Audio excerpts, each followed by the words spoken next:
निलेश राणे थेट अचूक बिंदास. निलेशजी माझे सहकारी आहेत, ते तुमच्याशी काही प्रश्न विचारतात. निलेशजी, एक प्रश्न आहे. तुम्ही म्हणाला कोकणात, आत्ताच तुम्ही म्हणाला होता कोकणात प्रचार कसा झाला, काय झाला. तर मला एक सांगाल, कोकणाची जी निवडणूक होती, खासदार लोकसभेची निवडणूक, ती निव्वळ आश्वासनांवर लढवली गेली, प्रचारावर, एक वेगळ्या प्रचारावर लढवली गेली. कोकणाला अच्छे दिन आले का एक वर्षात? म्हणजे मी मध्ये म्हटलं होतं कोकणाला अजून 10 वर्ष मागे घेऊन जायचं काम या निवडणुकीनंतर झालं, लोकसभेच्या आणि विधानसभेच्या. त्याचं कारण असं की जसं तुम्हीच म्हटलात, नुसतं आश्वासनाने विकास करता येत नाही, त्याच्यासाठी ठोस भूमिका बजवावी लागते. मी जेव्हा खासदार होतो आणि राणेसाहेब जेव्हा जिल्ह्याचे पालकमंत्री होते आणि रत्नागिरी जिल्ह्याचे संपर्कमंत्री होते आणि रायगड जिल्ह्यात आमचा संपर्क होता वेगवेगळ्या कामाने, कोकणाची भूमिका मांडणारा एक नेता इकडे होता, सभागृहामध्ये असेल किंवा मंत्रिमंडळात असेल. जे तुम्ही कापसाला भाव दिलात किंवा ऊसाला दिलात तेवढं भाताला पण मिळालं पाहिजे, नुकसान भरपाई आंब्याला पण मिळाली पाहिजे, हे सांगणारा एकमेव नेता तिकडे कॅबिनेटमध्ये राणेसाहेब हे ठोक बजावून सांगायचे. बरोबर आहे, ही एक भूमिका त्यांची इतक्या वर्षापासून राहिलेली आहे, सभागृहात असू दे किंवा बाहेर. आता तसा आवाज कुठेतरी जे सत्ताधारी पक्षाच्या मंत्र्याकडून जे हवं होतं किंवा जे आम्हाला अपेक्षित आहे, तो आवाज हरवलेला आम्हाला दिसतो. कारण का कसं असतं, एक माणूस जोपर्यंत भूमिका घेत नसतो तोपर्यंत त्या विकासाच्या दृष्टिकोनातून तुमचा बघायचा जर एक अँगल असतो की सिंधुदुर्गाला नेमका किती पैसा मिळावा, कोकण पॅकेज कशासाठी हवं, कोकण रेल्वे कशासाठी हवी, चालली आहे ना, इतक्या वर्षापासून चालली, अजून 5 वर्ष चालेल, पण ती का, म्हणजे ती का अशीच चालावी, का चांगली चालावी नाही.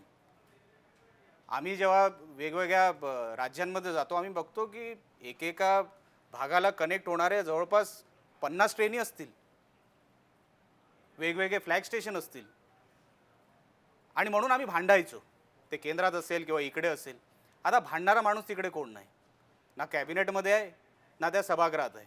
नितेश आपल्या परीने कोकणाचे विषय मांडत असतो, पण राणेसाहेबांचा एक आवाज होता, एक त्यांची भूमिका मांडायची एक पद्धत होती, बरोबर ना. आणि इतक्या वर्षापासून त्यांची जी काय बोलला म्हणजे तो शब्द पाळला गेला पाहिजे असे अधिकारीही समजत होते. म्हणजे मंत्रालयातून काही कोकणासाठी पाठवा हे कधी मागायला लागत नव्हतं, ते यायचंच. ही मागायची जी भूमिका आता जी सुरू झाली, मागायची जी पद्धत सुरू झाली ती आता सुरू झाली की आता भिका मागत बसायच्या. त्याच्यामधून जर मुख्यमंत्र्याचं विदर्भातून कुठे लक्ष हल्लं कुठे, तर कुठेतरी कोकणाला काहीतरी मिळेल.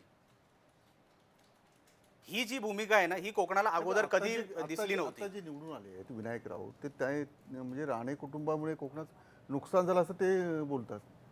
कसं आहे, विनायक राऊतला मुळातच कोकणाचं किती कळतं हे मला माहीत नाही.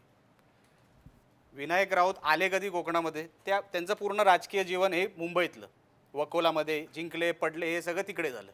नगरसेवक पण मुंबईतच, पडलेही आणि जिंकलेही. सर्वात चांगल्या शिव्या कोण राणेंना घालतो त्याच्यामध्ये त्यांनी बाजी मारली, त्यांना तिकीट मिळाली. परशुराम उपरकरला काढून ह्याला आमदारकी दिली पहिली. म्हणजे परशुराम उपरकर जेव्हा पडले त्याच्यानंतर आमदारकी म्हणजे हे घे, शिव्या चांगल्या घातल्यास तुला आमदारकी, तिथून त्यांची सुरुवात झाली. तरी त्यांचा आमदार निधी हा कोकणात पडत नव्हता, जास्त करून हा मुंबईतच पडत होता. त्या लाटेमध्ये असं झालं की मोदीच्या लाटेंमध्ये अनेक आमच्यासारखे लोक तिकडे वाहत गेली. लोकांनी काही बघितलं नाही दुसरं. महागाई झाली, हे झालं, प्रत्येक गोष्टीला काँग्रेस जबाबदार, प्रत्येक गोष्टीला, व्यक्ती बघितलाच नाही. आणि म्हणून विनायक राऊत सारखी व्यक्ती तिकडे आली. विनायक राऊतला नेमका विकास कसा करायचा आहे त्यांना विचारा.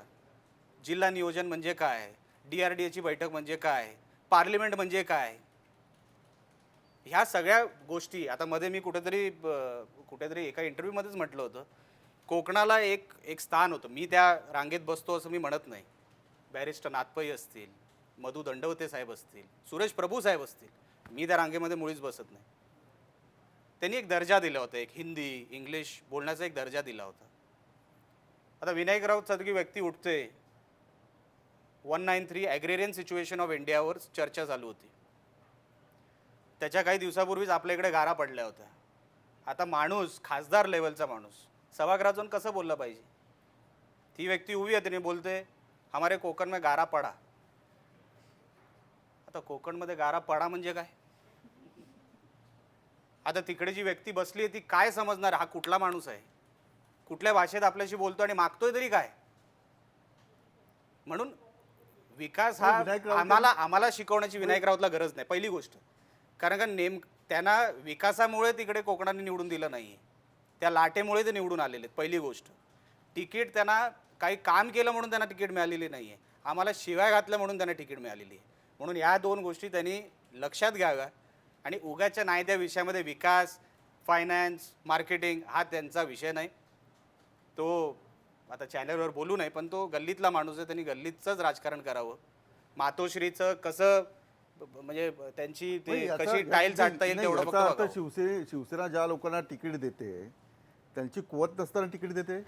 म्हणजे सगळ्यांचं कसं- संसदेमध्ये जी लोक जात आहेत त्यांची कॅपॅसिटी नसताना, त्यांची कुवत नसताना पाठवलं जाते फक्त राणे कुटुंबियाला शिवाय दिल्या म्हणून. बघा, मुळातच ह्याची सुरुवात कशी झाली.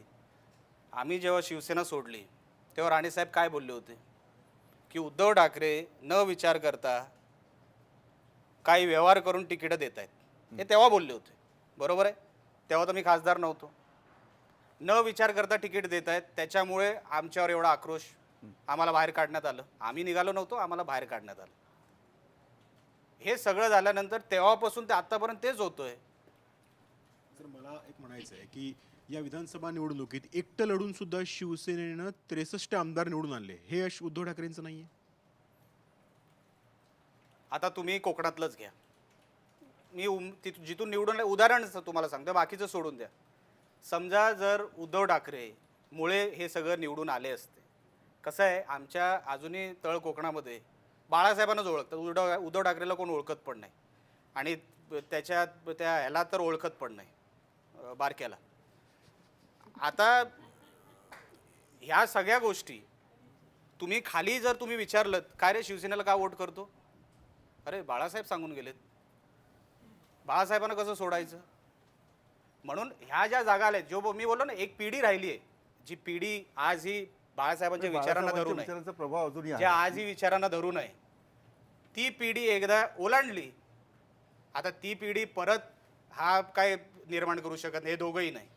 निलीजी, जैतापूरच्या संदर्भात जे काही आहे, म्हणजे हा सगळा जो प्रोजेक्ट आहे हा खूप देशाला फायदेशीर आहे किंवा आणि शिवसेना जी विरोध करते, काय वाटतं की हा विरोध म्हणजे अनेक वेळा आरोपही झाले की कुठे लंडनमध्ये डील झालं आणि उद्धव ठाकरेंनी ते डील केलं म्हणून हा विरोध आहे. कसं आहे, जैतापूरचं जी सुरुवात झाली ती मी नाही केली, मी खासदार असताना नाही झाली, ती सुरेश प्रभू खासदार असताना झाली. ते पण जेव्हा शिवसेनेत होते तेव्हा, आणि त्यांच्याकडे मंत्रिपद होतं, ऊर्जा खातं वाटतं त्यांच्याकडे होतं तेव्हा, आणि काही काळासाठी पर्यावरण खातंही त्यांच्याकडे होतं.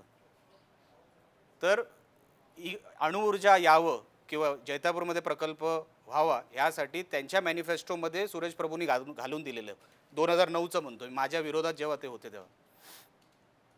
ते झाल्यानंतर आम्ही तो प्रोजेक्ट पुढे ढकलला. जर लोकहिताचा असेल, 10,000 मेगावॉट इलेक्ट्रिसिटी जर आपल्या देशाला मिळणार असेल, महाराष्ट्र भारनियम मुक्त होणार असेल, एक बोलतो ना 1 लाख करोडची इन्व्हेस्टमेंट, तुम्ही विचार करा कोकणाची काय म्हणजे कोकण कसा दिसेल उद्या 1 लाख कोटीची इन्व्हेस्टमेंट झाल्यानंतर, हे तुम्ही विचार करा. आम्हाला वाटलं की ती भूमिका आपल्याला मांडणं गरजेचं आहे, आम्ही त्या भूमिकेला घेऊन पुढे गेलो. फक्त आम्ही ती भूमिका घेऊन पुढे गेलो म्हणून शिवसेनेने विरोध सुरू केला की उद्या फायदा होईल, इथे लोकांना पैसे मिळतील, जोडधंदे उभे राहतील. ते गेले तेल लावत, पहिलं राणेंचं बघा. आणि पर्यायाने काय झालं, जेव्हा त्यांना कळलं की शिवसेना विरोध करते, तर काही कोळस्यानी वीज तयार करणाऱ्या ज्या कंपन्या आहेत ज्यांना ह्याचा फटका बसणार होता, तेव्हा राणेसाहेब बोलले होते, ते पर्यायाने त्यांना भेटले की आमचं तर सगळं काय बंद होईल, स्वस्तात जर वीज मिळायला लागली तर आमचं काहीच चालणार नाही, तर तुम्ही विरोध फक्त करत राहा, होऊ देऊ नका. तो होणारच, तो विषय सोडून द्या, तो होणारच आहे. आता मोदी साहेब स्वतः बोललेत तर तो होणारच.